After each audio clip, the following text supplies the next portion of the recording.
Hi friends, आप सभी कैसे हो। आशा करता हूँ कि आप सभी अच्छे होंगे। आपका हमारे चैनल वीके जाटोल करंट अफेयर्स क्लासेस में स्वागत है। आज के इस वीडियो में हम 8 और 9 अगस्त 2023 के मुख्य करंट अफेयर्स और उनके एक्सप्लेन के बारे में चर्चा करेंगे। प्रश्न नंबर 1, हाल ही में ट्रिकोमा को खत्म करने वाले 18वें देश के रूप में किसे मान्यता दी गई है। दोस्तों, आपका सही आंसर इराक देश को होगा। व्याख्या: विश्व स्वास्थ्य संगठन WHO द्वारा सार्वजनिक स्वास्थ्य चिंता के रूप में ट्रिकोमा को सफलतापूर्वक खत्म करने वाले 18वें देश के रूप में इराक को आधिकारिक तौर पर मान्यता दी गई है। ट्रैकोमा दुनिया में अंधेपन के लिए जिम्मेदार प्रमुख संक्रामक रोग है। ट्रैकोमा एक उपेक्षित उष्णकटिबंधीय रोग है। ये जीवाणु क्लैमिडिया ट्रैकोमैटिस संक्रमण के कारण होता है, जो एक व्यक्ति से दूसरे व्यक्ति में संदूषित उंगलियों, फोमाइट्स और मक्खियों के माध्यम से फैलता है, जो संक्रमित व्यक्ति की आंखों या नाक से स्राव के संपर्क में आते हैं। विश्व स्तर पर कम से कम एक उपेक्षित उष्णकटिबंधीय बीमारी NTD को खत्म करने के लिए WHO द्वारा मान्यता प्राप्त इराक 50वां देश है। यह एक संक्रामक जीवाणु नेत्र संक्रमण है जो क्लैमिडिया ट्रैकोमैटिस जीवाणु के कारण होता है। यह मुख्य रूप से आंख की सतह और पलक के अंदर को प्रभावित करता है। ये संक्रमित व्यक्तियों की आंख या नाक के स्राव के सीधे संपर्क से या फोमाइट्स और मक्खियों से या अप्रत्यक्ष रूप से तौलिए या कपड़े जैसी दूषित वस्तुओं के माध्यम से फैलता है। समय के साथ इसके कारण पलकें आंख में अंदर की ओर धकेलने लगती हैं, इसलिए हर पलक झपकते ही वे नेत्र गोलक से टकराते हैं। ट्रेकोमा के इस रूप को ट्राइकियासिस कहा जाता है। यदि इसका इलाज नहीं किया जाता है तो ट्राइकियासिस अंधापन का कारण बन सकता है। 17 अन्य देश जिन्होंने ट्रेकोमा को सार्वजनिक स्वास्थ्य समस्या के रूप में समाप्त कर दिया है वे हैं बेनिन, कंबोडिया, चीन, Gambia, Ghana, Islamic Republic of Iran, Lao People's Democratic Republic, Malawi, Mali, Mexico, Morocco, Myanmar, Nepal, Oman, Saudi Arab, Togo और वानुअतु है।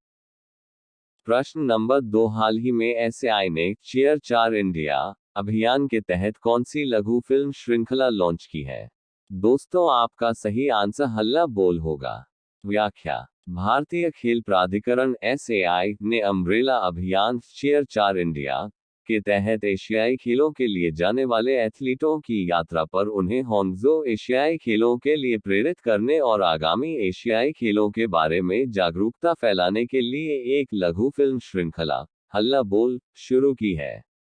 भारतीय खेल प्राधिकरण SAI भारत की सर्वोच्च राष्ट्रीय खेल संस्था है, जिसकी स्थापना भारत में खेलों के विकास के लिए भारत सरकार के युवा मामले और खेल मंत्रालय द्वारा 1984 में की गई थी। SAI Netaji Subhash high altitude training centre, Shilaru, Himachal Pradesh के साथ साथ राष्ट्रीय राजधानी दिल्ली में 5 स्टेडियमों का प्रबंधन भी करता है। इस पहल का उद्देश्य न केवल एशियाई खेलों 2023 में भाग लेने वाले एथलीटों को प्रेरित करना है, बल्कि देश के युवाओं को खेल को अपनाने और क्षेत्र में अपना करियर बनाने के लिए प्रोत्साहित करना है। आगामी सप्ताहों में SAI की कुल 12 लघु फिल्में रिलीज करने की महत्वाकांक्षी योजना है। श्रृंखला के पहले एपिसोड का भी अनावरण किया गया, जिसमें स्टार भारतीय एथलीट नीरज चोपड़ा के जीवन पर एक झलक दी गई। प्रश्न नंबर 3, हाल ही में राष्ट्रीय हथकरघा दिवस 2023 कब बनाया गया है। दोस्तों, आपका सही आंसर 7 अगस्त को होगा। व्याख्या: भारत सरकार ने हथकरघा उद्योग को बढ़ावा देने और बुनाई समुदाय के समर्पण और विशेषज्ञता को स्वीकार करने के मुख्य उद्देश्य के साथ 7 अगस्त को वार्षिक राष्ट्रीय हथकरघा दिवस के रूप में चुना है। 7 अगस्त 1905 को भारत के स्वतंत्रता संग्राम के एक महत्वपूर्ण पहलू के रूप में शुरू हुए स्वदेशी आंदोलन का हथकरघा उद्योग पर महत्वपूर्ण प्रभाव पड़ा। इसका मुख्य उद्देश्य घरेलू उत्पादन को बढ़ावा देना और विदेशी आयात पर निर्भरता को कम करना था, जिससे देश भर के घरों में खादी कपड़े को व्यापक रूप से अपनाया जा सके।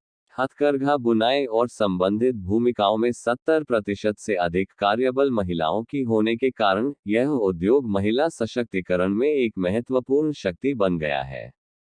इंडिया गेट के पास प्रिंसेस पार्क में एक मार्मिक संकेत में पंडित जवाहरलाल नेहरू ने खादी निर्मित भारतीय ध्वज फहराया, जो आधी रात के समय स्वतंत्रता की और देश की यात्रा का प्रतीक था।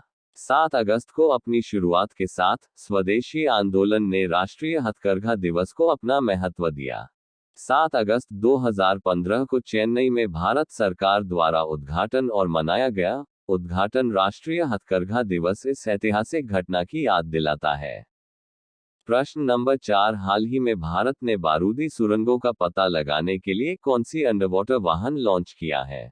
दोस्तों, आपका सही आंसर नीराक्षी होगा। व्याख्या: नीराक्षी नामक यूवी कोलकाता स्थित युद्धपोत निर्माता garden reach shipbuilders and engineers GRSE limited और MSME इकाई APL का एक सहयोग है। इसे खदानों का पता लगाने के लिए डिजाइन किया गया। देश में अपनी तरह का पहला स्वायत्त पानी के नीचे का वाहन AUV लॉन्च किया गया, जिसका नाम नीराक्षी है, जिसका अर्थ है पानी में आंखें। देश में अपनी तरह का पहला है और वाणिज्यिक लॉन्च से पहले भारतीय नौसेना, तटरक्षक बल और सेना द्वारा उपयोगकर्ता परीक्षणों से गुजरने की उम्मीद है। 2.15 मीटर लंबी AUV लगभग 4 घंटे तक चलेगी और 300 मीटर की गहराई तक काम करने में सक्षम है। इसका उपयोग खदान का पता लगाने से लेकर खदान निपटान से लेकर पानी के भीतर सर्वेक्षण तक विभिन्न कार्यों के लिए किया जा सकता है।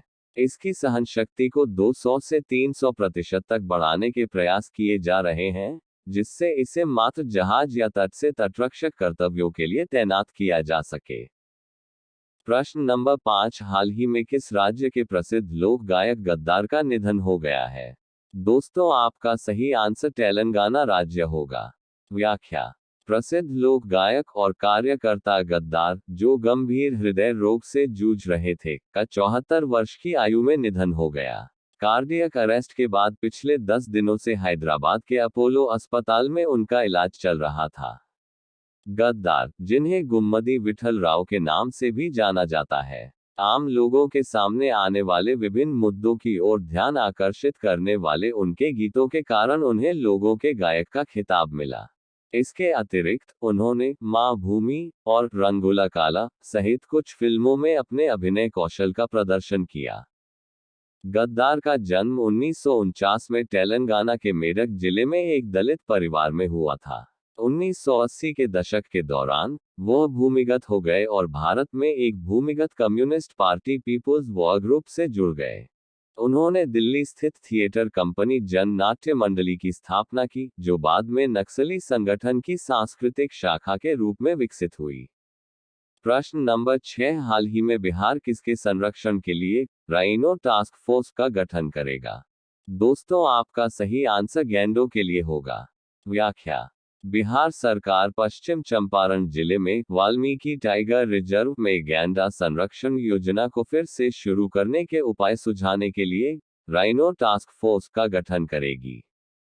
वर्तमान में VTR में केवल एक और पटना चिड़ियाघर में 14 गैंडे हैं, लेकिन राइनो टास्क फोर्स की स्थापना के साथ अधिकारियों का लक्ष्य रिजर्व में और अधिक गैंडे वापस लाना है। योजना का लक्ष्य अगले 2 वर्षों में VTR में गैंडा असर वाले क्षेत्रों को 5% तक बढ़ाना है। विश्व गैंडे की लगभग 75% आबादी भारत में रहती है और 93% से अधिक भारतीय गैंडे की आबादी असम में सिर्फ एक संरक्षित क्षेत्र काजीरंगा राष्ट्रीय उद्यान में रहती है। VTR ने हाल ही में बाघों की संख्या में 75% की वृद्धि दर्ज की है, जो 2018 में 31 से बढ़कर 2022 में 54 हो गई है। पिछले 4 वर्षों में 23 बाघों की वृद्धि हुई है। VTR में बाघों की आबादी में तेज वृद्धि से उत्साहित होकर बिहार सरकार ने राज्य में कैमूर वन्यजीव अभयारण्य KWC को एक अन्य बाघ अभयारण्य या बाघ असर परिदृश्य में विकसित करने की प्रक्रिया भी शुरू कर दी है।